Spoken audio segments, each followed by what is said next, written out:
Let's do some Inside Barstool. Jose Canseco still going on Twitter. I don't know. Do you know where you're getting investigated by like the boxing commission? I saw that. Is it Michigan only, right? I don't know. I mean, because I guess it's because I said he took a dive. Like I tweeted, like, and it looked like he took a dive. I don't know how to investigate it. It's like, what is there? What are you investigating? like, it's pretty black and white what happened. Billy came at him. He decided he wanted no part of it and didn't get up, but he wasn't hurt. Whether he had a shoulder injury, it's like, we didn't know. It's like, that's boxing, baby. So I don't know. It's funny. We've been kicked out of Kentucky, that commissioner, and now we're getting this. It's crazy, though. Just crazy. As far as Jose, of course he wants to try to make it seem like he wants a rematch. He must think we're the dumbest people in the world. Like, he wants to get another $1 million to fall down. Is Penn like worried about it? If you had a conversation with them? No. Not that I'm aware. I saw it that it was like on some type of Michigan site that they're like, oh, this is gambling's new and we really don't need these types of things. There's some real losers in the gambling industry who resent us and our success and our no fun loser fucking losers who hang on everything we say, and they'll probably quote tweet this, but they're the worst humans. Like, there are people who would be like, they're misleading the public with Dan's can't lose parlay. They're telling people can't, like, that's how stupid these people are.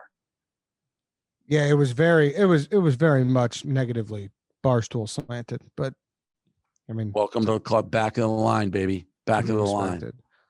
PFT versus Rovell was talked about heavy early in the week. Did you ever get in there? Did that get to you? PFT told me, I mean, Rovell's such a worm. Like, I honestly, I think he would have done it. He said he won $2 million.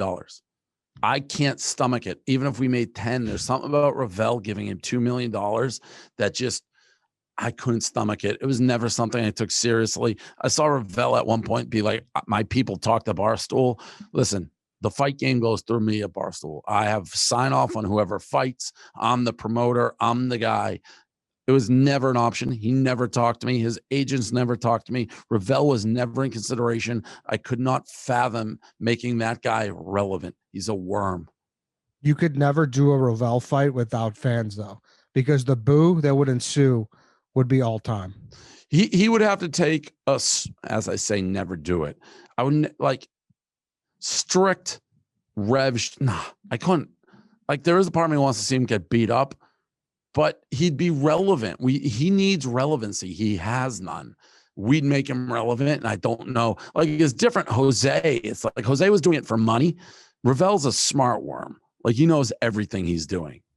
It's like he's a cheap, smart worm, and I couldn't imagine giving a cheap, smart worm $2 million.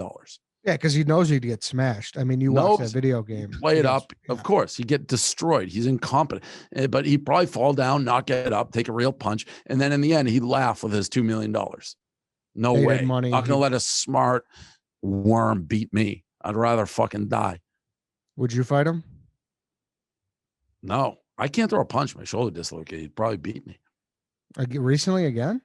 If I throw a punch, my shoulder dislocated. I have fragile shoulders. I thought they were better now. No, never. Barstool Lenny, Leonard Fournette. Yeah, I saw that. Yeah. Is there talks of bringing him on, or was that just like a random tweet? I think he was just being funny. Yeah. He's still in the league. Is he retiring? No, he's still in the league. Yeah. I mean, I know he's on the Bucks, but I meant, did he like retire? No. No. Yeah. I saw you repost Troopz' video and why he came to America. So Barstool, that was pretty cool. Can you kind of, I know we hired him. Were you into the hire? Like, how did we land on him? I don't know who found him, maybe Jen Simons or somebody, but I met him. They're like, hey, meet this guy. We may be interested in him. And I liked him, but I didn't know he'd be as good as he is now, but I was aware of it, but I wasn't a heavy factor. I greenlit it is how I would say. And I assume you're pretty happy. Yeah, he's great. Him and Zah are quite the tandem. Quite the tandem. And then there we have a new hire as well. Like I said, I know you've kind of been out of the mix a little bit, but Alyssa Amoroso, she's Publyssity. I was in on that. Yeah, I was very much in that. So it's a unique, she's kind of like proud body and like, just a different, like I would say most of the girls that we have are like very, very, not that she's not, but it's like super attractive and like it's a different, it's a more everyday girl vibe. to it.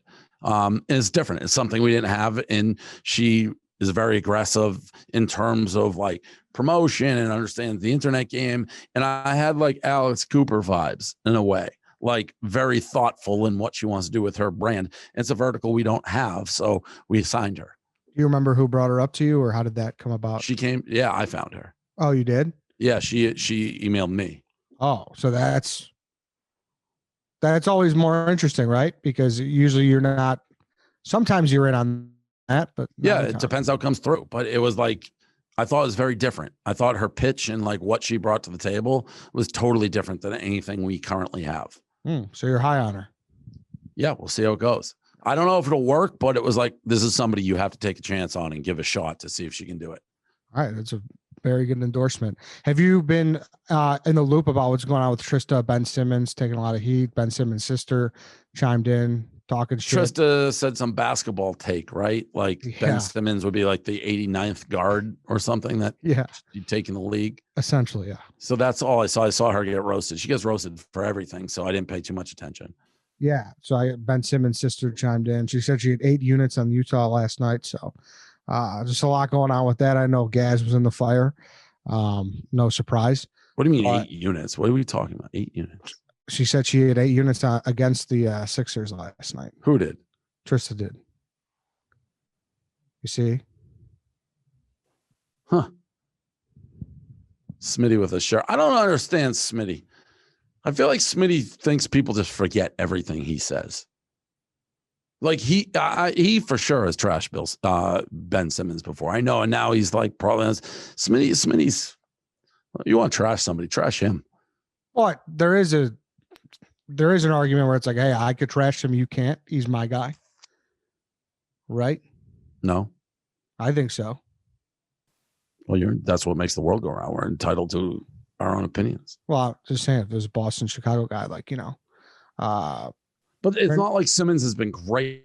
That's like, hey, if Icon or somebody who's like really good for a long time in your city and suddenly does something bad, then you can maybe say something somebody else shouldn't. But Ben Simmons hasn't done dick.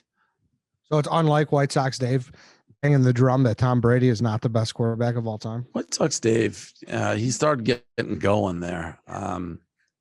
But that's what I expect out of White Sox Dave, just total moron. I mean, we all know that. Brandon Walker, pretty cool. He worked at a WWE event. I saw the highlights. He thanked me, sent me a text. He thanked me. I didn't write back, but yeah, that was cool. I don't know how that came about. I don't know if Erica had anything to do with it or what, but cool. Why didn't you write back? Because time's money, baby. It's like, I don't know, like what, you're welcome. What good does that do? All right. Listener emails here. Gets yours in. Dave Portnoy Show at Barstool. I read it, Eddie. You read it. I'm not a social norm guy who just, I have to say, you're welcome. He says, thank you. I gotta say, you're welcome. Why? I got better things to do. Hey, I know you work hard, Brandon. Good job. Pass it along then. Tell him, hey, I know you work hard. Good job. Tell him next time you talk to him that Dave said that. What do you think that's a problem though? When people that I don't respond? Know, not even just responses, but people don't generally know when you're happy with them and not. Well, you know if you're not, I'll put it that way. Correct. But you don't know if you're happy or if you're just like, yeah, I listen, people can certainly criticize that I'm not a rah-rah guy. I've never been like a pat on the ass guy. You hear from me when you're doing bad as opposed to doing good. Is it good? You know, everyone probably has to be treated a little bit differently, but it's never been my style. I'm not somebody who needs that type of affirmation. It's just never been something that I'm doing. If you don't hear from me, I'm generally means I'm happy with how you're doing, but maybe it's good to keep people a little bit on edge. Maybe then you don't get complacent. If you're like, oh, I don't know if he thinks I'm doing good, then maybe you work harder. I don't know, but I've certainly heard that I should be nicer to people. Recently, you've heard that? I always hear it, not specifically recently. I mean, I've been out of the office so much. Yeah, it doesn't seem like you really are in tune with what's going on. No, I'm not totally in tune. I'm in tune with like my own world, and like I'm in tune with obviously pushing the app and all the pen stuff.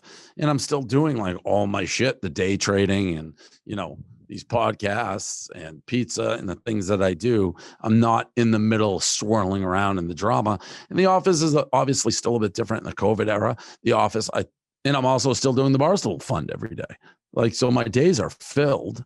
They're just not as much like stirring the drink and getting people's faces and shit like that. Do you kind of think that maybe there's this potential here in 2021 or 2022 that you will give up cheap of content, or do you think you'll always be that and you're just kind of the like, only thing that's different is I'm more like stirring things up, but I always let people do their own shit. Yeah. But I guess as far as like, green lighting shit and putting stuff together, I'll probably still be involved in that. Yeah. Because I don't know. To me, I just thought it's like it might just be Davey day trader gambling and just living your life, because I think you're kind of at the point where you want to do that, right? Live my life. Yeah. No, not to go back. We over the summer and everything that happened with Barstool, a lot of people I just sick of. I just had to get away from a lot of the people. Couldn't see them every day. Just fucking hated them. So it's but I don't feel that way anymore. But I do feel like, do I really want to go back right now to 1 degree temperature in New York when I'm so busy with the shit I'm doing, especially the Barstool Fund? It's like, I'm just going to be doing that anyways. So I can do it from anywhere. Are you staying out there for? No, this is my last week. I extended. I thought I'd be home. So I'll be back in New York next week. Gotcha. All right. I mean, it's not like I was fucking tiddlywink. I was in Detroit for like 3 weeks. No. I know. But that's what I mean, where it's like, hey, you'll go do these launches, but then in between, like, what are you going to do in between? Yeah. Well, I mean, it's been fucking, I can usually live in a lot of areas, but like to go spend time in fucking New York City, in a city that like Cuomo's like brought to its knees, that's closed. And it's like, you can't go out. It's 1 degree out, when I can have the means to basically go anywhere I want and work just as effectively. Like, why would I go back to New York?